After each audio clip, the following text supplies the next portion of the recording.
बिस्मिल्लाहिर्रहमानिर्रहीम, अस्सलाम वालेकुम। वेलकम टू माय चैनल दावत इस्लाम। मैं हूं आपका दोस्त शफकत अली ऑफिशियल। उम्मीद करता हूं कि आप सब लोग ईमान के आला दर्जे पे होंगे। सूरतुल माइदा की आयत नंबर 2 का तर्जमा, ऐ लोगों जो ईमान लाए हो, खुदा परस्ती की निशानी को बेहुरमत न करो, ना हराम महीनों में से किसी को हलाल कर लो, ना कुर्बानी के जानवरों पर दस्त दराजी करो, ना उन जानवरों पर हाथ डालो जिनकी गर्दनों में नजर खुदाबंदी की अलामत के तौर पर पटे पड़े हुए हों, ना उन लोगों को छेड़ो जो अपने रब के फजल और उसकी कशनूदी की तलाश में मकाने मुहर्रम काबा की तरफ जा रहे हो। हाँ, जब एहराम की हालत खत्म हो जाए तो शिकार तुम कर सकते हो। और देखो, एक गिरोह ने जो तुम्हारे लिए मस्जिद हराम का रास्ता बंद कर दिया है, तो उस पर तुम्हारा गुस्सा तुम्हें इतना मुस्तहल न कर दे कि तुम भी उनके मुकाबले में नारवा ज्यादतियां करने लगो। नहीं, जो काम नेकी और खुदा तरसी के हैं उनमें सबसे तावन करो, और जो गुनाह और ज्यादती के काम हैं उनमें किसी से तावन न करो। अल्लाह से डरो, उसकी सजा बहुत सख्त है। सूरतुल माइदा हाशिया नंबर 5।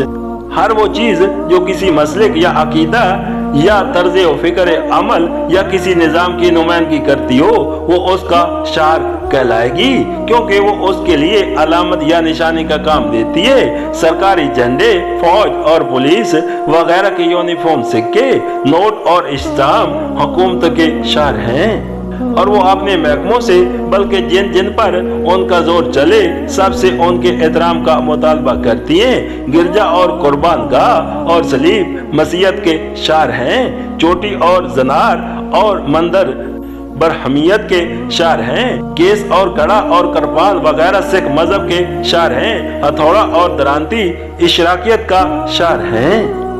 सवाती का आर्या नस्ल परस्ती का शार हैं। ये सब मसलिक अपने अपने पैरों से अपने उन शार के एहतराम का मुतालबा करते हैं। अगर कोई शख्स किसी निजाम के शार में से किसी शार की तौहीन करता है तो ये उस बात की अलामत है कि वो दरअसल उस निजाम के खिलाफ दुश्मनी रखता है, और अगर वो तौहीन करने वाला खुद उसी निजाम से ताल्लुक रखता हो तो उसका ये फेल अपने निजाम से अतदाद और बगावत का हम मानी है। शार अल्लाह से मुराद वो तमाम अलामात या निशानियां हैं जो शिर्क व कुफर और दोहरियत के बिलमुकाबिल खालिस खुदा परस्ती के मसलिक की नुमाइंदगी करती हूँ। ऐसी अलामात जहाँ जिस मसलिक और जिस निजाम में भी पाई जाएं, मुसलमान उनके एहतराम पर ममूर हों, बशर्ते कि उनका नफसाती पस मंजर खालिस खुदा परस्ता न हो, किसी मुशकिराना या काफराना तखलीक की आलूदगी से उन्हें नापाक न कर दिया गया हो।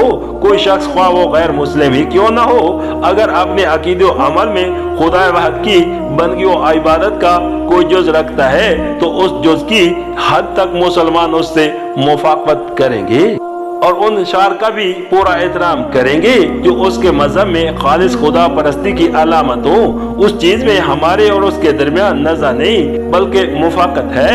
नज़ा अगर है तो इस अमर में नहीं कि वो खुदा की बंदगी क्यों करता है, बल्कि उस अमर में है कि वो खुदा की बंदगी के साथ दूसरी बंदगियों की आमेज़श क्यों करता है। याद रखना चाहिए कि शार अल्लाह के एहतराम का ये हुक्म उस जमाने में दिया गया था जबकि मुसलमानों और मुशरिकीन अरब के दरमियान जंग बरपा थी।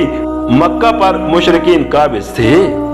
अरब के हर हिस्से से मुशरिक काबिल के लोग हज व ज़ियारत के लिए काबा की तरफ जाते थे और बहुत से कबीलों के रास्ते मुसलमानों की ज़ात में थे। उस वक्त हुक्म दिया गया कि ये लोग मुशरिक ही सही, तुम्हारे और इनके दरमियान जंग ही सही, मगर जब ये खुदा के घर की तरफ जाते हैं तो इन्हें ना छेड़ो। हज के महीनों में इन पर हमला न करो।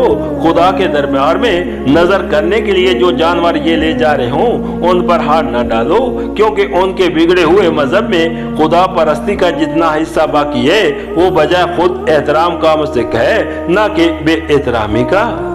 सूरतुल माइदा आयत नंबर 6। शार अल्लाह के एहतराम का आम हुक्म देने के बाद चंद शार का नाम लेकर उनके एहतराम का खास तौर पर हुक्म दिया गया, क्योंकि उस वक्त जंगी हालात की वजह से ये अंदेशा पैदा हो गया था कि जंग के जोश में कई मुसलमानों के हाथों उनकी तौहीन न हो जाए।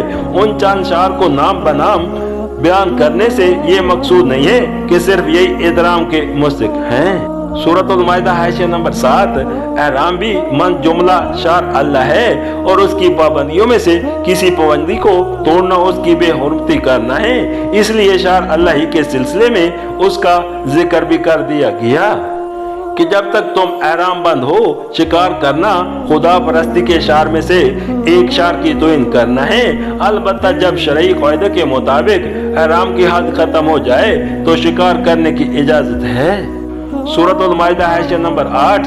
क्योंकि कुफार ने उस वक्त मुसलमानों को काबा की ज़ियारत से रोक दिया था और अरब के कदीम दस्तूर के खिलाफ हज तक से मुसलमान महरूम कर दिए गए थे, इसलिए मुसलमानों में यह ख्याल पैदा हुआ कि जिन काफिर कबीलों के रास्ते इस्लामी मकबूजात के करीब से गुजरते हैं उनको हम भी हज से रोक दें और ज़माना हज में उनके काफिलों पर छापे मारने शुरू कर दें। मगर अल्लाह ताला ने ये आयत नाज़िल फरमाकर उन्हें इस इरादे से बात रखा।